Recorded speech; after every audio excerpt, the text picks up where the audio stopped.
I want to get your thoughts on where the war is at. Donald Trump says that America is winning, and this is what he said he wanted to see from Iran. Have a listen. Can you give us an idea of what unconditional surrender looks like to you? I mean, what do you want from Iran? I said unconditional, not conditional. I said unconditional. It's where they cry uncle, or when they can't fight any longer, there's nobody around to cry uncle. That could happen too, because we've wiped out their leadership numerous times already. So it's if they surrender, or if there is nobody around to surrender, but they're rendered useless in terms of military. Yeah, Yoseph, I mean, the US is not backing down, but by all accounts, the US is clearly in such a stronger position. Where do you think this is heading? Well, let me tell you before I say my analyzing where it's going, but tell you what my wish. Look, I've studied the Iranian regime, and I've studied very well their proxies: the Houthis in Yemen, Ansar Allah in Iraq, Hamas in Gaza, Hezbollah in Lebanon. All of them are proxies of the Iranian regime. They are vicious.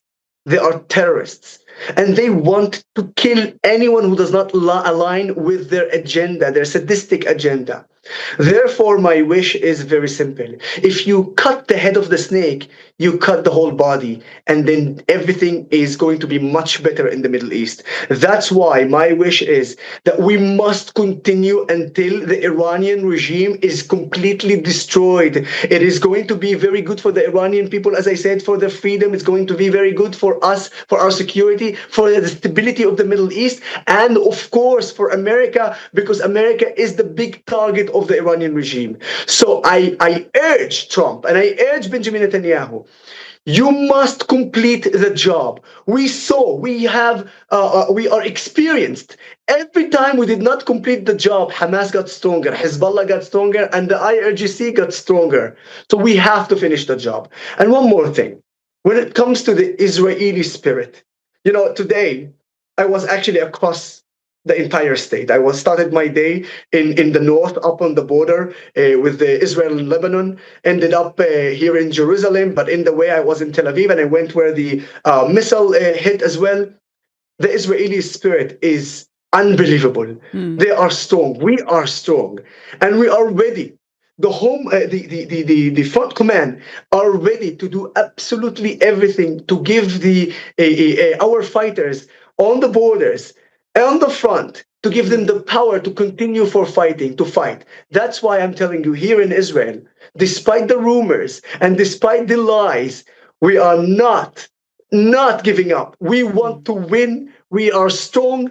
And we want the countries, both America and Israel, to continue until there's a change in the regime. Yeah, so well said. Absolutely. And I think, any sane person would agree with you, because you've got to fight this evil head on, and Donald Trump can't give up now. And by all accounts, he's not going to. He's been very, very clear on that.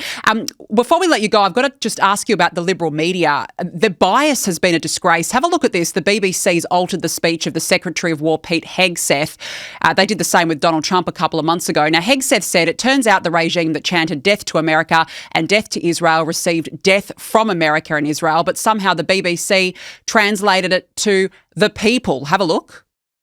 Turns out the regime who chanted death to America and death to Israel was gifted death from America and death from Israel. مردمی که فریاد می‌زدن که مرگ به آمریکا و مرگ بر اسرائیل، حالا چیزی که دریافت کردن مرگ از طرف آمریکا و اسرائیل. Look, this is unbelievable, Yoseph. I mean, there is a huge difference between the Iranian people and the Iranian regime, isn't there? What do you make of this? Absolutely. And you know what? I couldn't agree more with you, because we here in Israel are very careful, because we don't have any problem with the Iranian people. In fact, many of the Iranian people and many of the Israelis love and support each other and can't wait to visit in Tehran and visit in Tel Aviv. And that's why it's very crucial to differentiate between the Iranian people that we love to the sadistic Iranian regime. And the fact that they translated like this is deliberate. And this is what happened with the media today, where they actually take something and then they fix it to fit their narrative. We've been suffering from this in Israel for the last 2 years, since the 7th of October, actually. Well, actually, we've been suffering from it for many years, but it was way harsher after the 7th of October, and especially from the BBC, when they lie and incite and lie. And every time we try to expose their lies, it's already too late, because, the commotion, whether it's on the social media or on TV, it's already starting, and you cannot actually stop it. So meanwhile, people thinking that Israel struck a hospital, but it was actually from an Islamic jihad missile that they launched a failed launch and struck the hospital. But everyone in the world echoed the narrative of Hamas. This is unbelievable, and they should be sued, and they should be handed accountable for that. And you know what? I'm sick and tired of that. We need also to shame them. So very well for putting that on the show, and very well that I have the opportunity to shame them and say, you guys, nothing but stupid and useful idiots, and they need to know that they are stupid and useful idiots. Yep, we're seeing it, with the BBC, even the ABC here in Australia, all taxpayer-funded organisations. They're all the same, and the bias has been an absolute disgrace. They should all hang themselves in shame, hang their heads in shame. I absolutely agree. Yoseph Haddad, it has been such a pleasure having your analysis and having you on the show. Really appreciate your insights. Thank you very much for joining me.